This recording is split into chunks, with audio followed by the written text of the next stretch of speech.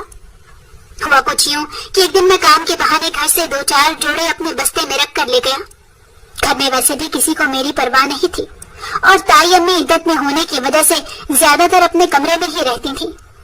میں بستے میں کپڑے رکھ کر خاموشی سے گھر سے نکل گیا، اور پھر کبھی لوٹ کر گھر نہیں گیا تھا۔ میں اچھی طرح جانتا تھا کہ میرے گھر سے جانے کے بعد کسی نے بھی مجھے ڈھونڈا نہیں ہوگا، سوائے میرے تایا کے بیٹوں کے، اور وہ یقیناً گیراج کے مالک کے پاس گئے ہوں گے جہاں پر میں کام سیکھتا تھا۔ میں تو اس دن دکان پر گیا ہی نہیں تھا، گھر سے نکل کر سیدھا اسٹیشن پر چلا گیا تھا اور ایک مسافر ٹرین میں سوار ہو گیا۔ میں نہیں جانتا تھا کہ وہ ٹرین کہاں جاتی ہے اور راستے میں کون کون سے شہر آتے ہیں، نہ ہی میرے پاس کوئی پیسے تھے سوائے 200 روپے کے۔ میں نے تو ٹکٹ بھی نہیں خریدی تھی، اور پھر کسی طرح ٹکٹ والے سے بچ بچا کر میں ایک اسٹیشن پر اتر گیا۔